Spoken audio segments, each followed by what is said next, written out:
औज़ुबिल्लाहिमिनश्शैतानिर्रजीम बिस्मिल्लाहिर्रहमानिर्रहीम।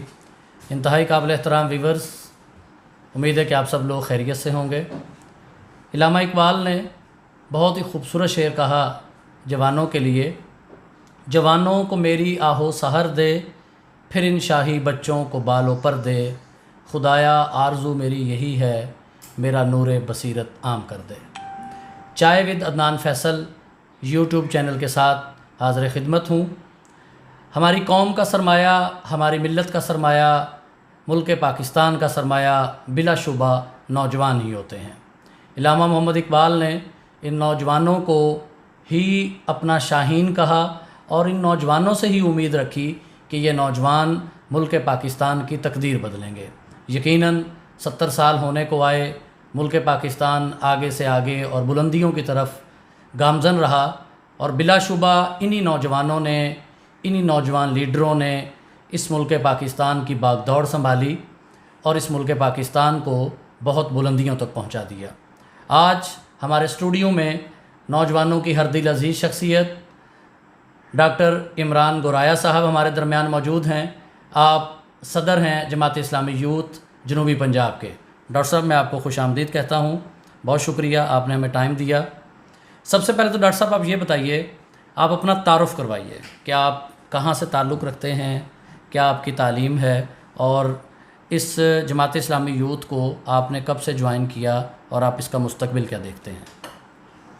मैं डॉक्टर मोहम्मद इमरान गोराया, हासिलपुर से मेरा रहायशी ताल्लुक़ है। युवास से मैंने ग्रेजुएशन की और उसके बाद पोल्ट्री फीड कंपनी में एक मुलाजमत इख्तियार की और इसी सिलसिले में मैं विहाड़ी में हमारे जो डीलर थे जिनके पास मैं सर्विसेज के लिए जाया करता था, वो जमात इस्लामी यूथ के लीडर थे, वहाँ के सदर थे। मैंने उनकी एक्टिविटीज़ को देखा, उनके कामों को देखा और जो अवाम की खिदमत के लिए वो पेश थे, जुल्म के ख़िलाफ़ खड़े थे, अलखिदमत का जो काम था, ब्लड डोनेशन थी और रफाई, और नौजवानों को ख़ास तौर पे मनफी सरगर्मियों से निकाल कर मुस्बत एक्टिविटीज़ जो वो दिया करते थे, तो मैं उन एक्टिविटीज़ में एंगेज होता गया और फिर आहिस्ता आहिस्ता मैं जमात इस्लामी में शामिल हो गया। डॉक्टर साहब, आप साउथ पंजाब के ज़िम्मेदारी है आपकी, सदर हैं आप इसके, आप क्या पोटेंशियल देखते हैं साउथ पंजाब के नौजवानों के अंदर? जी देखें, अफराद के हाथों में है अक़वाम की तकदीर और हर फर्द है मिल्लत के मुकद्दर का सितारा, इकबाल ने क्या खूब कहा। और मैं तो देखता हूँ कि हमारा नौजवान जो है वो बड़ा हुनरमंद है, बड़े स्किल्स हैं। चाहे कोई मोची का काम करता है, चाहे कोई ज़िम्मेदारा करता है, चाहे कोई किसान है, चाहे किसी की दुकान है, कोई मोबाइल बेचता है, चाहे वो PhD किसी ने की हुई है, कोई प्रोफेसर है, कोई डॉक्टर है, कोई इंजीनियर है, लेकिन हर सतह पर नौजवान में पोटेंशल है और नौजवान कुछ भी जो उसको टारगेट दिया जाता है वो कर गुजरता है। लेकिन इसी नौजवान को जो बुरे लोग हैं, जो सरमायादार लोग हैं और जो क्रिमिनल लोग हैं, उन्होंने भी इसी नौजवान को टारगेट किया है। अदनान भाई, उन्होंने बिल्कुल पूरी प्लानिंग के तहत इस नौजवान के गिर्द शिकंजा जो है वो कसा है और उसको जुए की अड्डों पे खींच के नौजवानों को लाया जा रहा है। फाशी और उरियानी का एक सैलाब है। उसके अलावा आप कहें कि मंशियात की बहुत बड़ी जो लानत है उसका शिकार होते जा रहे हैं नौजवान। तो इस नौजवान पाकिस्तान के नौजवान को टारगेट किया गया है। हम ये समझते हैं कि इस नौजवान के ऊपर काम करने की ज़रूरत है और ये जो मनफी सरगर्मी में इसको एंगेज किया जा रहा है उससे निकाल कर हमें इस नौजवान को इस्तेमाल करने की ज़रूरत है ताकि हम पाकिस्तान को किसी बड़े पैमाने पर कोई काम कर सकें और पाकिस्तान को आगे लेकर चल सकें। बहुत मेहरबानी। डॉक्टर साहब, ये जमात इस्लामी के नौजवानों का विंग है। जमात इस्लामी ने इससे पहले पासबान, फिर शबाब मिली और अब सराजुल हक साहब ने JI यूथ के नाम से आप लोगों को मुनज़्ज़म किया। आप क्या समझते हैं कि जो पिछले तजर्बात थे उसकी रोशनी में, आपने ज़ाहिर है वो दौर भी देखा होगा, उन तजर्बात की रोशनी में आप क्या समझते हैं कि ये नौजवान क्या बड़ी तब्दीली ला सकते हैं? जबकि इमरान खान ने जो नारा लगाया था उसने भी यूथ को एंगेज किया और यूथ ने उसको बहरहाल वज़ारत उज़्मा की सीट तक पहुँचाया। आप क्या समझते हैं कि ये यूथ क्या बड़ी तब्दीली ला सकती है? देखें अदनान भाई, पासबान जो थी और शबाब मिली जो थी वो हमारा ही यूथ विंग था और उसने बिलाशुबा बड़ा काम किया है। मैं ये ज़ाती तौर पर समझता हूँ कि पासबान ने भी बहुत काम किया और शबाब मिली ने भी बहुत काम किया। GI यूथ जो हमने या जमात इस्लामी यूथ जो हमने बनाई या इसका नाम तब्दील किया, तो उसका मकसद ये था कि हम डायरेक्ट जमात इस्लामी के नाम से इसको मंसूब कर दें और जहाँ भी एक फ़र्स्ट इम्प्रेशन जाए तो वो जमात इस्लामी के प्लेटफॉर्म के तहत इसका ये वाहद मकसद था। पॉलिटिकली GI यूथ या शबाब मिली जो थी उसको हम जमात इस्लामी के नाम से आगे लेकर आना चाह रहे थे और इसी वजह से हमने इसको जमात इस्लामी यूथ बनाया। अब हर किसी को क्लियर है कि ये जो लोग जमात इस्लामी में आना चाह रहे हैं, यूथ जो नौजवान हमारे साथ अटैच होना चाह रहा है, उसको बिल्कुल क्लियर है कि हम जमात इस्लामी के यूथ विंग में जा रहे हैं और वाहद ये मकसद था। इसे हमें खातर खा बेहतरी नज़र आई है पूरे काम में। ठीक है, आपने भावलपुर और हासलपुर के अंदर रहते हुए डॉक्टर सैयद वसीम अख्तर साहब के साथ भी काम किया, जो भावलपुर से MPA थे और बहुत नेक शोहरत थी उनकी, अल्लाह ताला उनके दर्जात बुलंद करे। आपने काजी हुसैन अहमद साहब के साथ भी यकीनन कुछ वक्त गुजारा होगा और अभी जमात इस्लामी के अमीर सैयद मुनव्वर हसन साहब की रहलत हुई है। आप इन तीनों बुज़ुर्गों को, अपने तीनों कायदीन को किस नज़र से देखते हैं और उनसे आपने क्या सीखा? देखें, हर लीडर की अपनी खसूसियात हैं और वैसे तो सारे ही लाजवाब और बेमिसाल लोग, ऐसे लोग तो दुनिया में इस वक्त मिलना जो है ना वो महाल है। कोई कहीं हमें दूसरी तरफ कहीं और किसी जगह पे ऐसे लोग जो इतना कुर्बानी और इतना जज्बा रखते हों वो नज़र नहीं आते। लेकिन कुछ पहलू होते हैं जो हर शख्सियत का खासा होते हैं। डॉक्टर सैयद वसीम अख्तर साहब के साथ हमने बहुत वक्त गुजारा और मैं जो समझता हूँ कि जो हमारे लिए रहनुमाई भी है और हमें करना भी यही काम चाहिए कि डॉक्टर साहब को आपने रात के 1 बजे भी फ़ोन किया है तो डॉक्टर साहब ने फ़ोन अटेंड किया। आपने कहा जी मेरी वालदा, किसी बंदे ने इस वक्त विक्टोरिया अस्पताल में एमरजेंसी में या किसी वार्ड में सीरियस हैं, डॉक्टर तावन नहीं कर रहे, मैं बड़ा परेशान हूँ, तो उन्होंने उस डॉक्टर को फ़ोन किया और उसका मसला जो है ना वो हल किया। इस तरह जो लोग आते थे काम काज के लिए, वो मोटरसाइकिल पे आए तो डॉक्टर साहब उनके साथ मोटरसाइकिल पर बैठे और किसी दफ्तर में चल दिए। तो जो खिदमत की आला मिसाल डॉक्टर सैयद वसीम अख्तर साहब ने कायम की है, उसकी वजह से भी हम लोग जमात इस्लामी का हिस्सा हैं और हम उनको अपना आइडियल इस दौर में अपना हीरो मानते हैं और दुआ करते हैं कि अल्लाह उन्हें करवट करवट जन्नत नसीब करे और हमें उनके इस मिशन को जारी रखने की तौफीक दे। सैयद मुनव्वर हसन साहब की हालिया दिनों में रहलत हो गई, हम एक और अजीम लीडर से महरूम हो गए। सैयद साहब भी जुर्रत और बहादुरी का एक पैकर थे।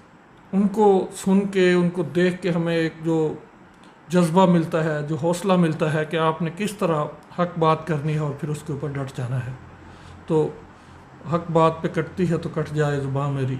तो ये सैयद साहब इसका जो अमली नमूना थे और उन्होंने अपनी सारी ज़िंदगी हक बात की और इस निज़ाम के लिए जो है ना अपनी तन मन धन से मेहनत की। अल्लाह ताला उनकी इस मेहनत को कबूल फरमाए, उन्हें भी अल्लाह ताला जन्नत में आला मकाम अता फरमाए और हमें उनको भी फॉलो करने की ज़रूरत है। और उनके इस दौर में जो जहाँ इतनी मुश्किलात है तो उनका जो मजबूत अकीदा था और जितने जुर्रत के साथ वो खड़े होते थे, ये भी हमारे लिए रहनुमाई है। काजी हुसैन अहमद साहब के साथ मैं बिल्कुल उसके बाद में जमात इस्लामी में शामिल हुआ।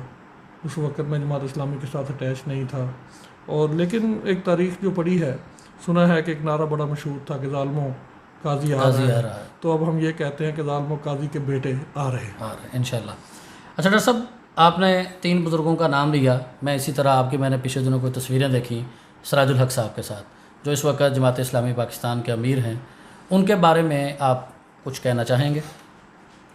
देखिए, सिराजुल हक साहब एक प्रैक्टिकल पॉलिटिशियन है।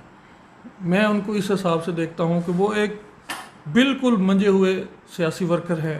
उन्होंने सबसे पहले वो इस्लामी जमीयत तलबा के नाज़िम आला रहे, उन्होंने पूरे पाकिस्तान के नौजवानों की क़यादत की, लेकिन उससे बढ़कर वो इस दौर में भी अपने हलके से जमात इस्लामी से मुंतखब हुए, वज़ीर बने और फिर वज़ीर के तौर पर उन्होंने ऐसी कारकर्दगी और इतने कम अखराजात और दौरे और सारे फिर बहुत ज़बरदस्त बजट जो पेश करते रहे इतने साल, और उसके ऊपर फेडरल गवर्नमेंट की तरफ से भी, IMF की तरफ से भी उन्हें अवार्ड भी मिलते रहे।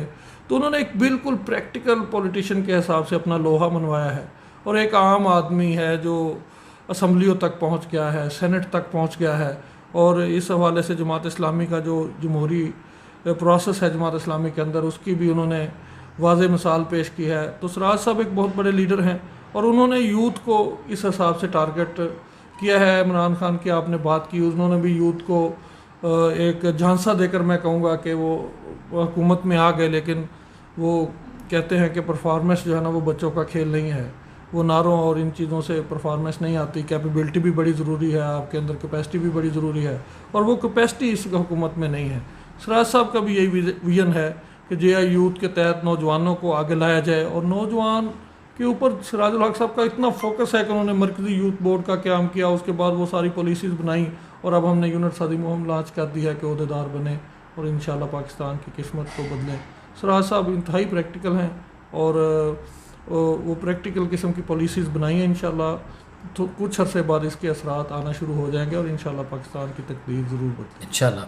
सुप्रीम कोर्ट ने जैसे कि सिराजुल हक साहब के बारे में कहा कि अगर 62 और 63 लग जाए दफ़ा जो है, तो पार्लियामेंट के अंदर एक ही शख्स होगा और वो सिराजुल हक होगा। बहरहाल जी, डॉक्टर साहब आपके हवाले से कुछ चीज़ें बड़ी फेमस है, जो कि आपका ताल्लुक़ ज़िला बहावलपुर से है।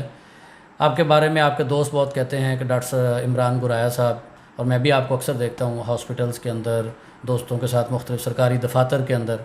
तो ये आपकी क्या पॉलिसी है कि आप हर वक्त जो इतना मुतहर्रक रहते हैं, क्या चीज़ है जो आपको मुतहर्रक रखती है? देखें, एक तो बात है, जमात इस्लामी सिर्फ सियासी जमात नहीं है, एक मजहबी सियासी जमात है जो खिदमत खलक पर यकीन रखती है। हमारे जितने लीडर्स हैं, आपने डॉक्टर वसीम अख्तर साहब का तज़किरा किया, आप हाफ़िज़ नईमुर्रहमान साहब को देखते हैं कराची से, इस तरह आप KPK में हमारे जितने भी लीडर्स हैं, इनायतुल्लाह खान साहब हैं, बहुत सारे दूसरे लोग हैं, उन सबको आप देखते हैं। मैंने तो जिसको भी देखा है वो खिदमत करता हुआ ही पाया। सिराजुल हक साहब भी बेशुमार वाक़यात ऐसे हुए कि मोटरवे पे जा रहे हैं, एक्सीडेंट हो गया, उन्होंने खुद गाड़ी को धक्का लगाया, साइड पे किया, ज़ख्मी को निकाला, एम्बुलेंस आई, उसमें मुंतकिल किया, और फिर वो वहाँ से रवाना हुए, उतनी देर तक वहाँ से नहीं निकले। मैंने तो जमात इस्लामी ज्वाइन की जब मैं 25-26 साल का हो गया था, लेकिन मैंने अपने लीडर्स को यही काम करते पाया है, और मैं समझता हूँ कि कोई MPA होना, कोई MNA होना, कोई वज़ीर होना या चेयरमैन होना उतनी बड़ी बात नहीं है। अगर हम ये सारा कुछ बन कर भी आम आदमी का भला ना कर सके और इस निज़ाम को तब्दील ना कर सके, तो शायद हम नाकाम ही ठहरेंगे। और अगर हम ये काम कर लें, और ज़िंदगी 4 दिन की है, अगर उसके बाद अल्लाह ताला क़यामत वाले दिन ये चीज़ें हमारे काम आएँ और लोग ये गवाही दें कि ये बंदा इस खिदमत के लिए, डॉक्टर वसीम साहब का जनाजा आपने देखा, सैयद साहब का जनाजा देखा, मैं भी यही कहता हूँ कि हमारे जनाजे इंशाल्लाह फ़ैसले करेंगे इंशाल्लाह ताला।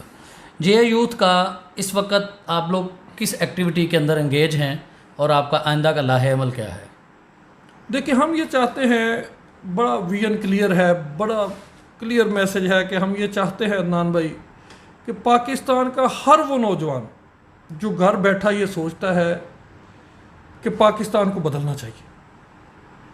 मैं ये कहता हूँ कि इन जगीरदारों और वडेरों सरमायादारों ने एक ऐसा निज़ाम रचाया है कि जिसमें उन्होंने हमारे दिमाग को कंट्रोल करके और नौजवान को बाइंड करके उसको एक उलझा के रखा हुआ है। मैं ये कहता हूँ कि हर वो नौजवान जो इस तड़प में है कि आखिर पाकिस्तान 70 साल से बदल क्यों नहीं रहा, आम आदमी की सुनी क्यों नहीं जा रही, मोहल्लों और गलियों का निज़ाम काम कार के लिए इन MNAs और MPs के डेरों के बाद लोग अपने ट्रांसफ़र के लिए, अपने हॉस्पिटल में कोई मरीज़ परेशान है, उसके लिए 3-3 घंटे इनके घरों के बाहर खड़े होकर तपती धूप में इंतज़ार करते हैं कि दरवाज़ा खुलेगा, हमारी बात सुनी जाएगी, फिर वो आगे से झिड़क के भगा देते हैं।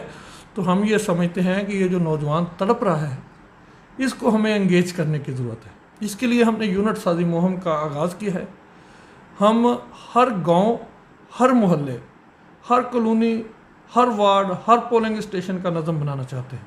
हम चाहते हैं कि लोग आएँ, नौजवान आएँ, JI यूथ के सदर बने, सेक्रेटरी बने, नायब सदर बने, और अपने मोहल्ले में 20-25 नौजवानों की टीम खड़ी कर दें जो इलेक्शन के वक्त ये तय करे कि यहाँ से काउंसलर्स ये खड़े होंगे। यही काउंसलर्स जब जीतेंगे, तो जब ये, मैं कहता हूँ 30% लोग भी आपके अगर काउंसलर्स एक तहसील के एडमिनिस्ट्रेशन में मौजूद होंगे, वो करप्शन किसी को नहीं करने देंगे। हमारे तो कुछ लोग थे जिन्होंने 1973 में आइन साजी में पूरी असम्बली को मजबूर कर दिया। उसके बाद भी बहुत सारी मिसालें हैं। एक डॉक्टर सैयद वसीम अख्तर से पंजाब असम्बली में उन्होंने कुरान की तालीम का बिल पेश कर दिया। तो एक बंदा एक असम्बली में बहुत सारी चीज़ों, बहुत सारी करप्शन उन्होंने रखवाई, और बहुत सारे रिकॉर्ड जो जल गए। तो डॉक्टर वसीम साहब के क्वेश्चन आ रहे थे और उसके ऊपर वो जल गए। डॉक्टर साहब आखिरी दम तक उनका जिक्र करते रहे। तो मैं समझता हूँ कि अगर एक बंदा है, इसकी जगह पे हम सैकड़ों लोग ले आएँ, तो फिर इंशाल्लाह पाकिस्तान ज़रूर बदलेगा। और यही हमारा विजन है। इसके तहत हमने यूनिट साजी का आगाज़ किया है। नौजवानों को दावत भी देते हैं कि आप आएँ और जे यूथ के ओहदेदार बन जाएँ। यहाँ आपको रिस्पेक्ट भी मिलेगी। सिराज साहब एक आम आदमी और पूरे पाकिस्तान के अमीर, मैं उनके बाद बात करता हूँ, बहुत सारे और भी लोग हैं, लेकिन मैं तो अपना कहता हूँ कि मैं एक हासिलपुर का रहने वाला एक आम नौजवान, अपनी नौकरी करता था, फीड बेचता था, रिकवरी करता था। अगर मैंने थोड़ा बहुत काम किया तो फिर ज़िले सदर, फिर डिवीज़न की टीम में, फिर सूबे की टीम में, फिर सूबे के सदर। तो ये जमात इस्लामी ही है जो नौजवानों को आगे लेकर आती है। हम तमाम नौजवानों को दावत देते हैं कि वो आएँ, अगर उनमें सलाहियत है, अगर उनमें क़यादत का जज्बा है, तो वो इंशाल्लाह एक दिन पूरे पाकिस्तान के सदर भी बनेंगे, इन असम्बलियों तक भी पहुँचेंगे इंशाल्लाह। यानी कि आप जनूबी पंजाब के नौजवानों को ये दावत देते हैं कि वो जमात इस्लामी यूथ को ज्वाइन करें और जमात इस्लामी के दरवाज़े उनके लिए खुले हैं। काउंसलर या इससे आगे के इलेक्शन लड़ें। आप एक नौजवान जो क़यादत है वो मुतारफ़ करवाना चाहते हैं, बहुत अच्छी बात है। इमरान साहब, आप ये फरमाइए कि अभी मंदिर की तामीर का एक मामला चला इस्लामाबाद के अंदर, इस पर जमात इस्लामी का क्या मौक़िफ़ है? जमात इस्लामी ने उसके ख़िलाफ़ मेरे ख्याल सुप्रीम कोर्ट में कोई रिट दायर की और उसके ऊपर मंदिर की तमीर को रोकने का हुक्म शायद जारी होगा, मेरी जो आखिरी इतलात हैं। तो जमात इस्लामी का मौक़िफ़ बड़ा क्लियर है। जो इस्लामी रियासत है उसमें मंदिरों की तमीर, नबी पाक सल्लल्लाहु अलैहि वसल्लम ने तो बुत पाश कर दिए, तो ये उन बुतों से निकाला और लोगों को एक अल्लाह की तरफ दावत दी। हमारा तो काम है कि पूरी दुनिया को हम इस्लाम की दावत देना चाहते हैं, अल्लाह की वहदानियत की दावत देना चाहते हैं, नबी पाक सल्लल्लाहु अलैहि वसल्लम के दीन की दावत देना चाहते हैं। पूरी दुनिया पर ला इलाहा इल्लल्लाह मुहम्मदुर रसूलुल्लाह का कलमा जो है ना, इसकी हुक्मरानी चाहते हैं, झंडा इस्लाम का गालब करना चाहते हैं। तो ऐसे में मंदिरों की तमीर, और फिर आप देखें अदनान भाई कितनी मज़ा का खेज़ बात है कि 125 टोटल घर हैं पूरे इस्लामाबाद। जी बिल्कुल। और उनके लिए 6 मंदिर ऑलरेडी मौजूद हैं। तो दूसरी तरफ आप एक जगह आप मंदिर के लिए जगह अलाट कर रहे हैं और दूसरी जगह आप सरकारी जगह पर जो नादानिस्ता तौर पर पुराने दौर में जहाँ लोग बैठते थे वहाँ मस्जिद तमीर कर लेते थे दूसरी जगह देखकर, तो उन्होंने कर ली, तो वो मस्जिदें आप गिरा रहे हैं। ये मजहबी आज़ादी अगर मंदिर को चाहिए, अगर गुरुद्वारे को चाहिए, तो ये मजहबी आज़ादी मस्जिद और आपका मदरसा भी इसके मुतलाशी हैं। तो आपको इसके ऊपर भी सोचना चाहिए। बहरहाल हमने पूरी दुनिया को, हिंदुओं को भी और सिखों को भी हमने इस्लाम की दावत देनी है कि आए अल्लाह के इस निज़ाम में आ जाएं आखिरत में, और दुनिया में खैर बरकत आपका इंतज़ार कर रही है। तो हम इस पे बड़ा क्लियर मौक़िफ़ रखते हैं। ये नहीं बनना चाहिए था, ज़रूरत भी नहीं थी। मैं कहता हूँ एक चीज़ से हट कर आप ये देखें कि एक चीज़ की ज़रूरत ही नहीं है। 125 घरों के लिए 6 मंदिर मौजूद हैं, तो फिर आपको इसमें नया पंडोरा बॉक्स मंदिर नहीं बनना चाहिए, आपका ये मौक़िफ़ है। आप ये फरमाइए कि अभी पिछले दिनों, बल्कि साल होने को आया, बल्कि 2 साल होने को आए, तुर्की का एक ड्रामा अर्तगल बहुत ज़्यादा फेमस हुआ, यकीनन आपने भी देखा होगा। इस ड्रामे को देखने के बाद आप इस ड्रामे के तनाजुर में और अपने जो मुल्क के हालात हैं और ख़ास तौर पे साउथ पंजाब के जो हालात हैं, आप नौजवानों के लिए क्या पैगाम तजवीज़ करते हैं? मैं अर्तगल नहीं देख सका जी। मैंने बड़ी कोशिश की कि मैं इस ड्रामे को देख सकूं, लेकिन मैं गाड़ी के एंड्रॉयड LCD पे देखना चाहूँ तो एक अलग बात है। मैं 11-12 बजे डेली तकरीबन, अगर मैं शाम को जल्दी फ्री हो जाऊँ तो विक्टोरिया अस्पताल या निश्तर अस्पताल चला जाता हूँ, तो 11-12 बजे घर पहुँचता हूँ, थकावट की इंतहा होती है। लेकिन जो मैंने सुना, और मेरी वाइफ देख रही हैं तो वो भी कहती रहती हैं, तो ये हम इंट्रा पार्टी पॉलिटिक्स की बात करते हैं तो वो अर्तगल का हवाला देना शुरू कर देती है कि अर्तगल को भी बड़े मसाइल थे। मैं उस बातों से ये समझा हूँ कि मसाइल आते रहते हैं, अगर आप हक़ पर हैं तो आपको खड़े रहना चाहिए, और अगर आप हक़ पे खड़े रहेंगे तो इंशाल्लाह अर्तगल ने जो किया वो आप भी करने में कामयाब हो जाएंगे। हर बंदे को इस एंगल पे सोचना चाहिए कि चंद ही लोग होते हैं। उससे पहले हज़रत इमाम हुसैन रज़ी अल्लाह तआला अन्हु की शहादत और करबला का वाक़या भी हमारे लिए बहुत बड़ी रहनुमाई है कि ज़रूरी नहीं है कि आप दुनिया में सब कुछ कर जाएं, लेकिन हुसैन जिंदा जो है ना, इस्लाम जिंदा होता है। इस्लाम जिंदा होता है हर करबला के बाद। इस्लाम जो है ना अभी भी ज़िंदा है, हुसैन का नाम अभी भी ज़िंदा है, और यजीद को लोग इस अल्फाज में याद करते हैं। तो अर्तगल देखें या ना देखें, लेकिन अपने सिस्टम को, अपने वार्ड को, अपने महल्ले को सही करने की, और इस पाकिस्तान को आप देखें ना, कोई इशारे पर रुके ना रुके, आप रुक जाएं, आपको देखते हुए 2 और रुक जाएंगे, तो ये पाकिस्तान की जो पिक्चर आती है वो हमारे से वो पिक्चर आती है। हम बदलेंगे तो बदलेगा पाकिस्तान, हम बदलेंगे तो बदलेगा पाकिस्तान। बहुत अच्छा पैगाम है। नौजवानों के नाम, आप जो साउथ पंजाब के नौजवान हैं, जो आपके दस्तो बाजू भी हैं और आम गली मोहल्ले का नौजवान है, उनके लिए आप क्या पैगाम देना चाहेंगे? बस यही पैगाम है कि आए, सब भाई हैं, सब दोस्त हैं, सब इकट्ठे होते हैं और इस पाकिस्तान को बदलने की जद्दोजहद करते हैं। आपने बड़े लोग देख लिए, झंडे बदल बदल के, पार्टी बदल बदल के, और मुख्तलिफ टिकट के ऊपर कभी यहाँ से कभी वहाँ से, वही 2-2 3-3 लोग हैं हर हल्के से जो इक़्तिदार में आ जाते हैं।